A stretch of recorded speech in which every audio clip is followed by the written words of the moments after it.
Cassie, and I'd like to welcome all your beautiful faces to the very first episode of Crime and Cassie and All Things Creepy. To kind of summarize what I plan on doing here, I plan on for sure doing one true crime story a week, and then eventually maybe some paranormal episodes, something with some horror movie tidbits. I love that kind of stuff.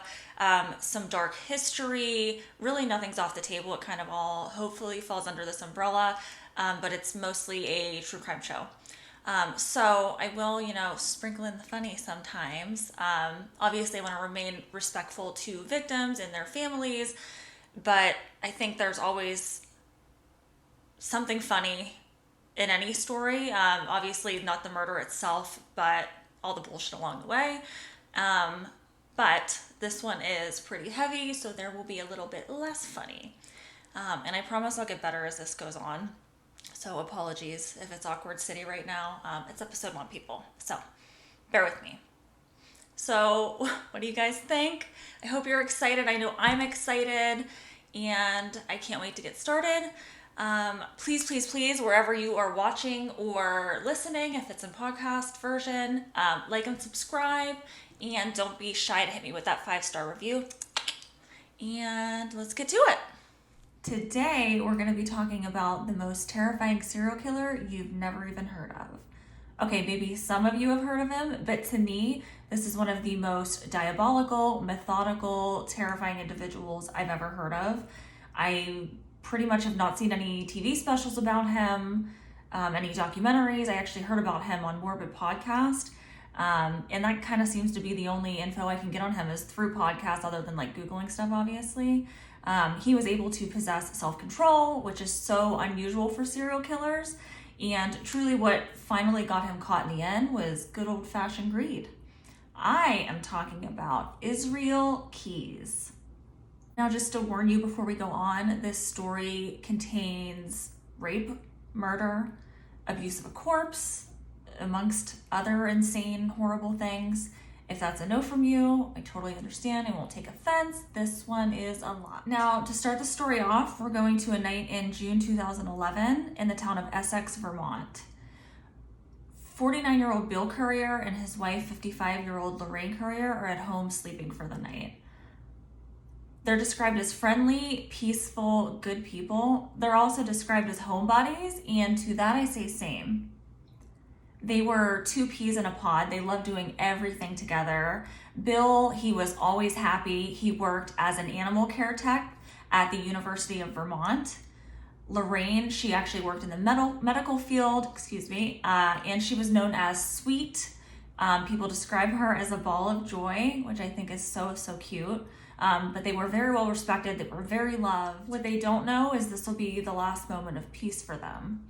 They never could have known that a man had cut their phone lines, broken in through their attached garage, and was about to start what he dubbed a blitz attack. The man had dug up a previously buried kill kit containing things like guns, silencers, ammunition, zip ties, Drano, and lye. I mean, that's a kill kit. I'd call that a kill kit. All the things that you kind of don't want to ever come across anybody, and they have that on them. So they awoke to a man wearing all black with a headlamp on, brandishing a gun. He then tied them up with those zip ties and forced them into their own vehicle, a dark green Saturn sedan. He then takes them to an abandoned farmhouse. An abandoned farmhouse. I don't know about you, but that is my actual worst nightmare. It's completely out of a horror movie. It's completely insane. I can't imagine really anything more terrifying. So he gets there and he takes Bill out of the vehicle first, and he takes them down into the basement and ties him to a stool, leaving Lorraine in the car. When he returns to the car to retrieve Lorraine, he sees she's gone. Lorraine's out of here. She's making a run for it, and she's almost to the main road, and then he tackles her to the ground. He then drags her into the bedroom, again, in this abandoned farmhouse, and he ties her up by her arms and her legs down to the bed. And then right around this time, Bill starts screaming from the basement, where's my wife? Where's my wife? He's freaking out. And the man goes downstairs and Bill's ready to get physical. He is ready to fight his way out of the situation. He started to wiggle free a little bit, and this, in the man's words, pisses him off. He claims that at that point, he just loses control, and then he starts to beat Bill with a shovel before eventually fatally shooting him. He then goes upstairs to Lorraine, where he sexually assaults her, and then he starts to strangle her until she loses consciousness. When she regains consciousness, he takes her down to the basement to see what he's done with Bill before coming up behind her and strangling her to death with a rope. He then douses their body in that Drano from the kill kit and puts their bodies in garbage bags and just leaves them in the corner of the basement of this abandoned farmhouse. During the time that Bill and Lorraine are reported missing, the Essex Police Department go to their home and they see that their phone lines have been severed, there's shattered glass everywhere, and their vehicle, that dark green Saturn sedan, is missing. So they end up finding out that that sedan has actually been found backed into a dumpster at an apartment complex.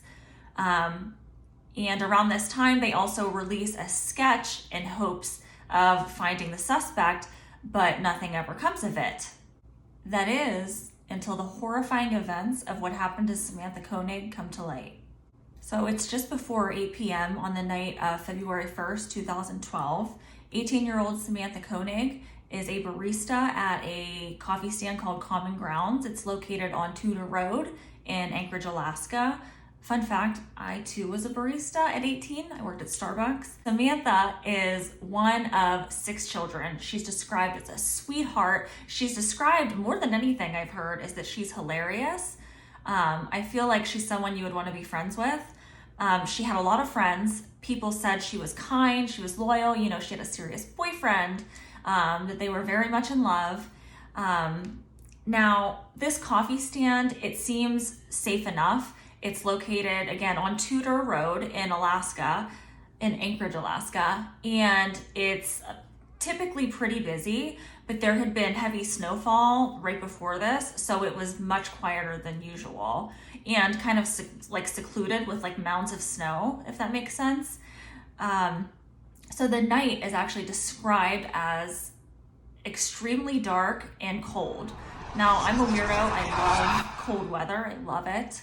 But an extremely dark night, no thanks. That is creepy alone. After kind of staking it out for a few days and observing how unusually quiet it was, a man decides, I'm gonna rob this place. I'm saying rob in air quotes because, come on, dude, we all know why you're really there. You're not just there to rob the place, you're there because you're a monster. Wearing a disguise, he approaches the coffee stand with a headlamp, carrying zip ties, a police scanner in his ear, a coffee thermos, and a .22 Taurus revolver. A lady's gun, if you ask me. So he sees there's this pretty young girl working, and he notices something else. She's alone. He sets down his coffee thermos and he asks for an Americano. When she brings him that Americano, he pulls out that revolver. The man says, "This is a robbery." Samantha puts her hands up. He could tell that she was terrified. He said, "Turn off the lights." Samantha completely complies with everything. She turns off the lights. He says, "Give me all the cash in the register." Samantha empties the register. She's too terrified to scream, and he knows it. He thrives on it. He tells her, "Get down on the floor." Again, she complies. Mind you, the man at this point is still outside the kiosk. He then tells her, "Get down on your knees and turn around." And at that point, he leans over into the kiosk and zip ties her wrists together. So then he tells her, "Move out of the way," and then he jumps inside the kiosk with her. So now he is in there with her, and it's a tight space, and I cannot imagine the fear going through Samantha at this moment. He then asks, "Where's your car?" And she's like, "I don't have one, but my dad will be here in a half an hour. I mean, he'll be here any minute to get me." So at this point, the man's thinking, okay, is she just stumbling over her words, or is she just trying to throw me off so that I hurry up and leave because I think her dad's gonna be here any minute? He ends up going with the latter, and he starts telling her, did you trigger any alarm? If you did, I'm gonna kill you. I have a police scanner in my ear, which he actually did. And she's like, no, I didn't push any alarm or anything. There actually was an alarm at the kiosk, but she never triggered it. I don't know if she couldn't get to it or if she was just, paralyzed with fear and just couldn't. Then he starts making conversation with her, like, what's your name, this and that. Then he shuts the windows and then shoves napkins into her mouth. He then tells her, we're going for a walk. As they're walking through the parking lot, the man looks down and sees a nice digital camera on the ground, which would have been worth around $300. He is a thief after all. He is a thief. He's a scumbag and a monster, but he's a thief as well. So he's distracted enough, and Samantha actually makes a break for it. So she takes off running, but he quickly regains control of her. Again, like, it's snowy. The conditions aren't great. But he presses his gun into her and he tells her that he'll kill her again if she tries to run. This is very quiet ammo. I will kill you. He pulls her close and he tells her, act like we're boyfriend and girlfriend and you're just too tipsy and I'm helping you walk. Because there were people, I guess, like within earshot. But at this point, I'm sure she's completely paralyzed with fear. What are you gonna do? And again, there had been heavy snowfall. There were snow mounds blocking views and everything. So what could she have done, really? He then puts Samantha in his white pickup truck and they take off. Ironically enough, they end up pulling up next to a patrol car at a red light. And again, the man has that earpiece in his ear, so he can completely tell now that she never pulled any kind of alarm or anything. And all he can do is hope that he's instilled enough fear in her that she's not going to start screaming or making any noise. And he was right. They pull away. Samantha, I'm sure, is terrified, knowing like that was probably my last shot to get away. What is this guy gonna do to me? This whole time, he's still telling her that was a robbery, obviously, at the coffee stand, but I'm gonna hold you for ransom and that's it. I'm not gonna hurt you, anything like that. So I'm sure she's just kind of hoping for the best at this point, and maybe believing him is the only way she can cope with this moment. At some point, he realizes she doesn't have her cell phone, so he actually goes back to the Common Grounds coffee stand kiosk and retrieves her phone, which is so brazen. He then starts to send text messages to people that are trying to get a hold of her, mainly her boss and her boyfriend, telling them she's having a bad day and is just gonna lay low for the weekend.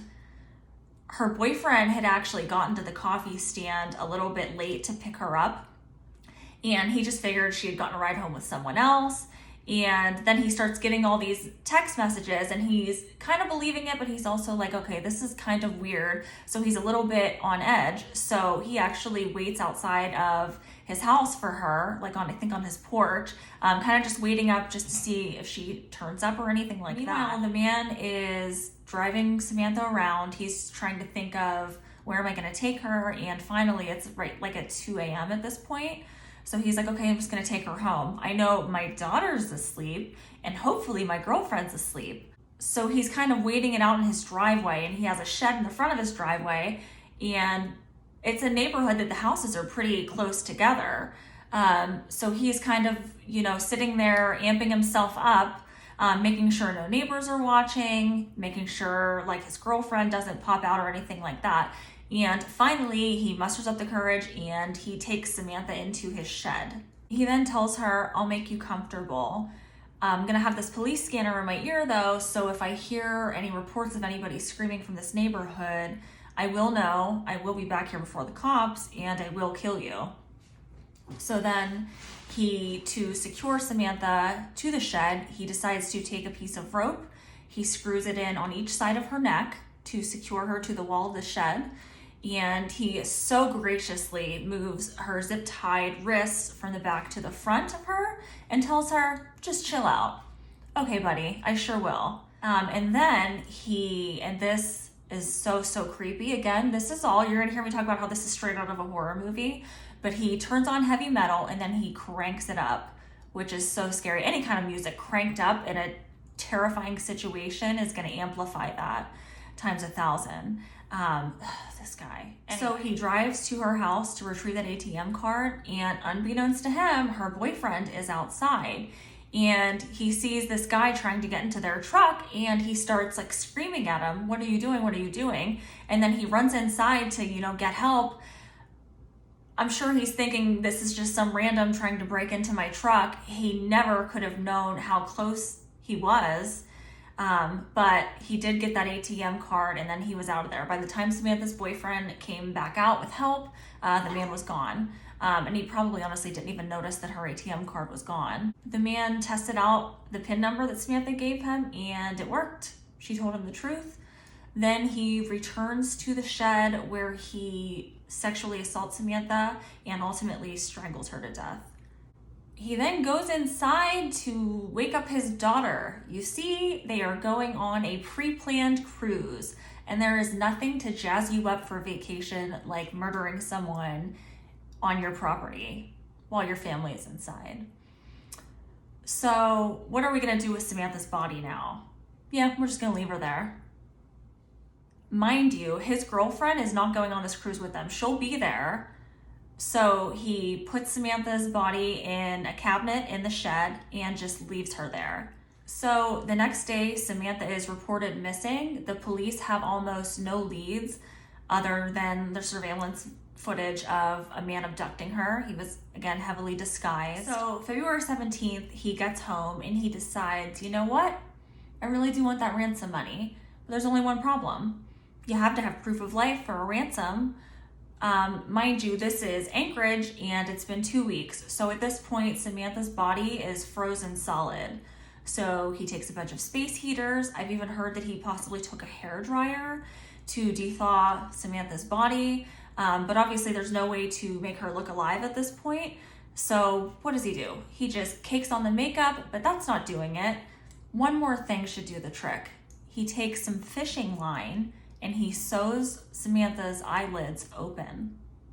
He then props her body up next to a copy of the Anchorage Daily News and snaps a photo. He then sends a text from Samantha's phone to her boyfriend saying, "Connor Park sign under pic of Albert, ain't she purty?" And he's demanding $30,000 and that it be deposited into Samantha's bank account.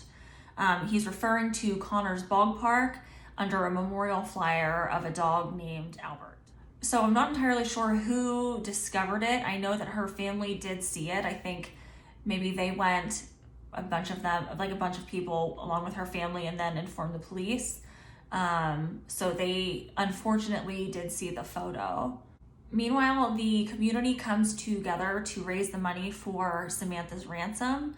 Her father, James, then deposits it into Samantha's account as instructed. So authorities are tracking all these withdrawals. They're actually staking out a bunch of ATMs in Anchorage, but then something weird happens.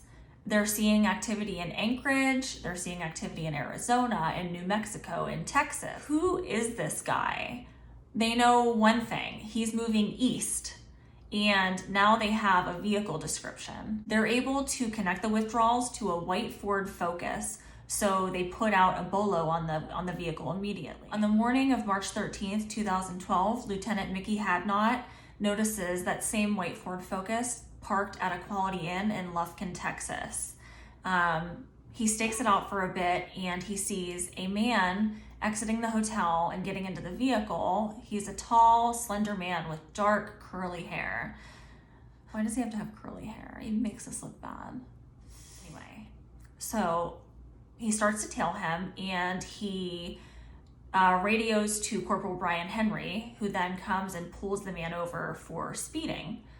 Then Corporal Henry, Lieutenant Hadnot, along with Texas Ranger Steve Rayburn, then search the vehicle and they find a couple things. They find Samantha's phone, her ATM card, and then they also find some of the disguises in which the man was wearing who was taking money out of Samantha's account. Obviously they have cameras at the ATM, so he disguised his face. They find all of this incriminating evidence. Haven't you heard, buddy? You don't mess with Texas. So they've got their man. And who is this man? Well, it's Israel Keys. There's footage of this, and you can tell that he's nervous, but he's trying to keep his cool. He's telling them, oh, I'm just down here in Texas for my sister's wedding, but he has no way of explaining away the items found in his car. So they arrest him, and then he's extradited to Alaska. So who is Israel Keyes? Well, he was born January 7th, 1978 in Richmond, Utah, to Heidi and John Jeffrey Keyes. He was actually the second of 10 children to a Mormon family. The family moved a lot and sort of jumped religion to religion. And after eventually leaving the Mormon faith, they joined churches that were oftentimes very strict and even sometimes with extreme racist ideals. For a time, they lived in Colville, Washington. They lived in an isolated cabin. It didn't have any electricity or running water.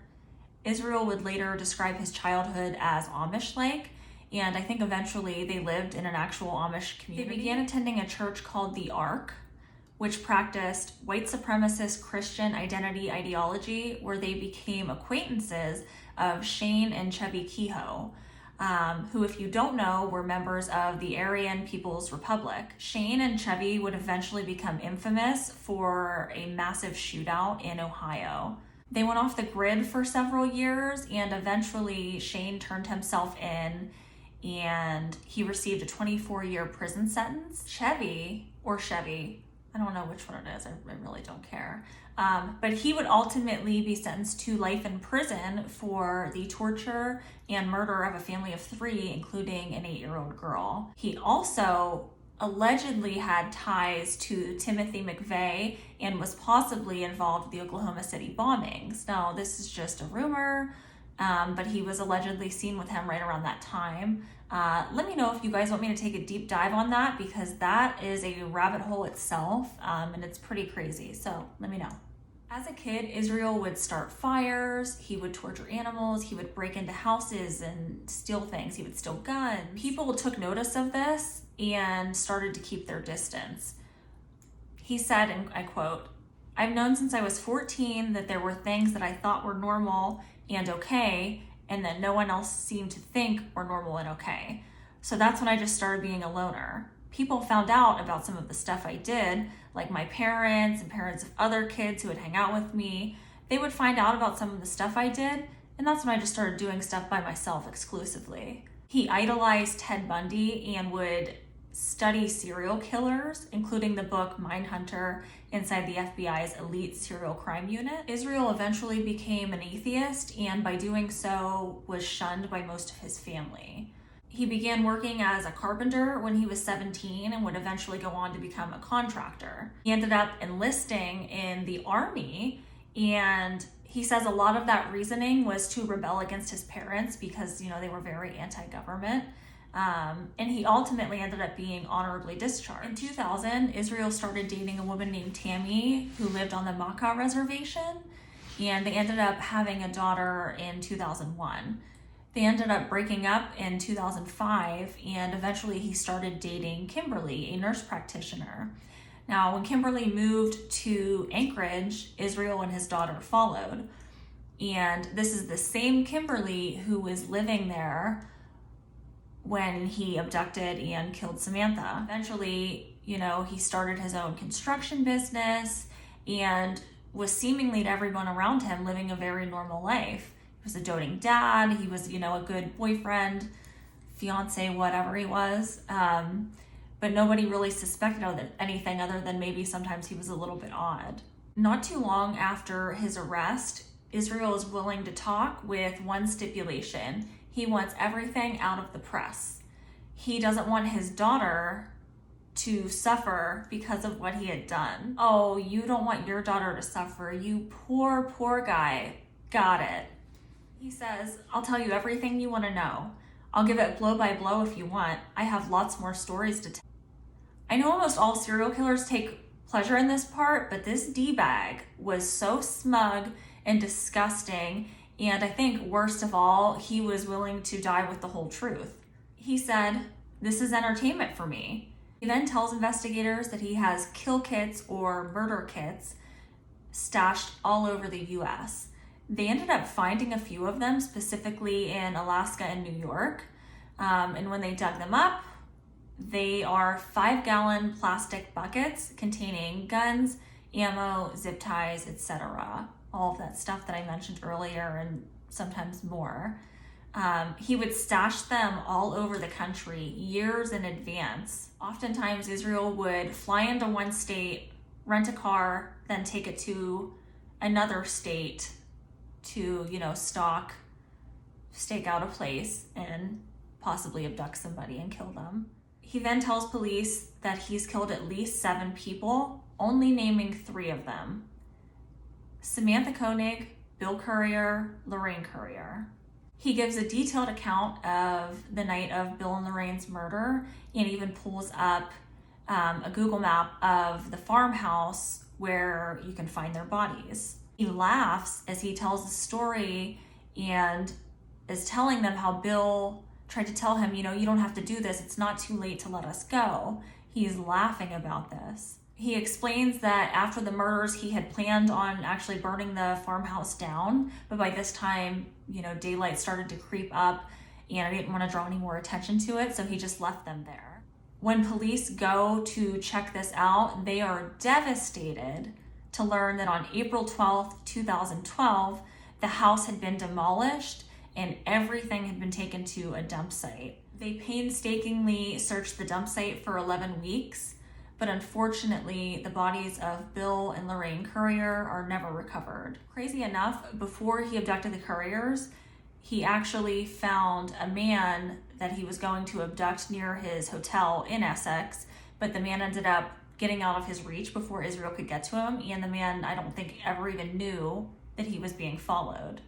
And then he ended up going to the Couriers, and that's what happened. He confesses that in the days that followed the ransom note for Samantha Koenig, he dismembered her body, took it out to Matanuska Lake, cut a hole in the ice where he disposed of her. When police retrieve Samantha's body, it's scenic and beautiful. This is not a place you think you're gonna go to retrieve a body. But I mean, where is? The lake is frozen on top, and there's also a layer of snow covering everything, so they don't even know where to start. So they actually have to use sonar equipment to locate her body. Israel claims that he's been committing violent crimes for 14 years, and he says that he has rules, that parents and children are off limits. Okay, thank you, sir, for your moral compass. And you know what? I totally believe you. Actually not. In fact, he is suspected in a few other crimes that throw that whole no parents or children thing right out of the window. He claims he was 20 when he planned his first murder, but claims he had raped others before this. He tells FBI agents that he raped his first victims at the Deschutes River near Maupin, Oregon, sometime between 1996 and 1998. He says the girl was between 14 and 18 years old with sandy blonde hair. He said the victim was with a group of people. He was able to separate her from the group, dragged her into a remote restroom where he sexually assaulted her. He didn't end up killing her though. She talked him out of it, telling him, "I'll never tell anybody." He claims he lost his nerve, and he said for years he beat himself up for not killing her. He said, quote, "I wasn't violent enough. I made up my mind I was never going to let that happen again." Now, to date, authorities can't find any police report of that incident at all. It is possible that she never reported it. He's also suspected in the murder of a girl named Julie Harris. Julie Harris was 12 years old on March 3rd, 1996. She was a double amputee, and she ended up disappearing that day. And her prosthetic feet were found in the Colville River a month after her disappearance. Israel would have been 18 at the time, and he was still living in Colville. Her murder is to this day unsolved. Authorities strongly suspect Israel murdered a woman named Deborah Feldman, who was from New Jersey, and buried her near Tupper Lake, New York. Deborah was 48 at the time of her disappearance, was last seen April 8th, 2009. Another possible unsolved crime that could be linked to Israel are the murders of 56-year-old Mary Cooper and her 27-year-old daughter, Susanna Stodden, who were shot while hiking in Washington State in 2006. So Israel claims he took the lives of at least 4 other people and says he killed 4 people in Washington State. A couple sometime between 2001 and 2005, and 2 separate victims in 2005 and 2006. Could that be Mary and Susanna? It's certainly possible. He says that he disposed of bodies in Lake Crescent, which is in Washington State. I also think, again, he could just be throwing random dates out there to confuse people because he's a piece of shit and gets off on it.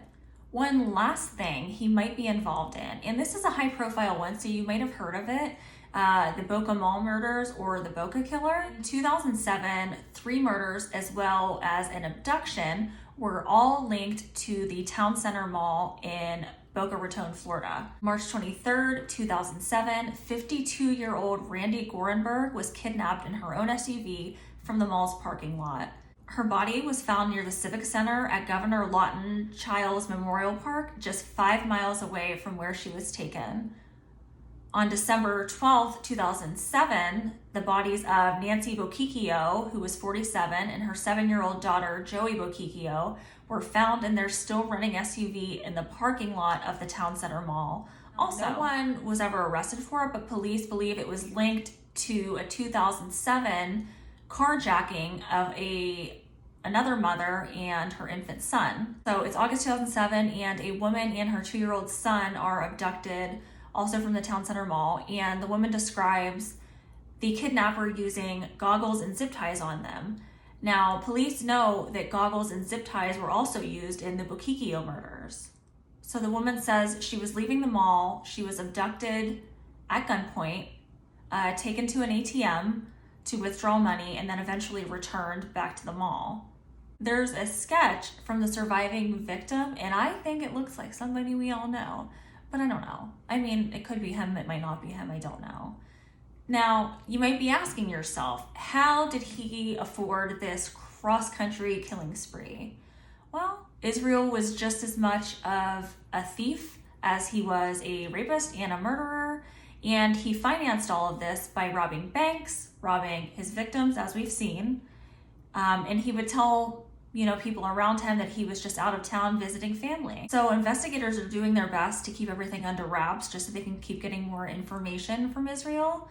But eventually the media gets wind, and once Israel finds out, he starts to give less and less details. Not long before his arrest, Israel actually did spend some time with his family in Texas.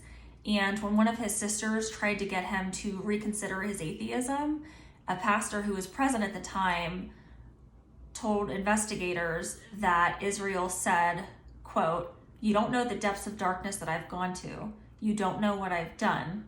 So December 1st, 2012, Israel managed to somehow obtain a razor blade and ends up committing suicide at the age of 34 in his jail cell.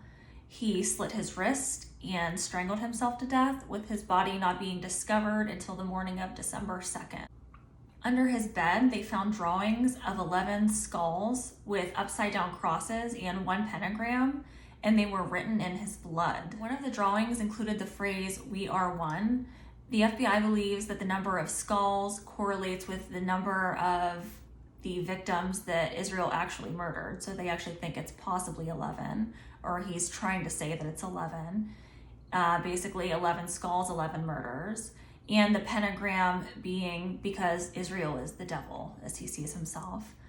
On December 10th, 2012, Israel's mom and some of his sisters attend a small funeral for him in Deer Park, Washington. The pastor says, quote, "He is not in a better place. He is in a place of eternal torment." I think I speak for everybody when I say amen. So that, ladies and gents, was Israel Keyes. I am so sorry to have done that to you, but it had to be done. Had to get that story out there. Investigators describe him as all your worst fears personified, and I agree. I mean, he literally had no type, men, women, despite his supposed rules for not killing parents or children. I think it's BS anyway.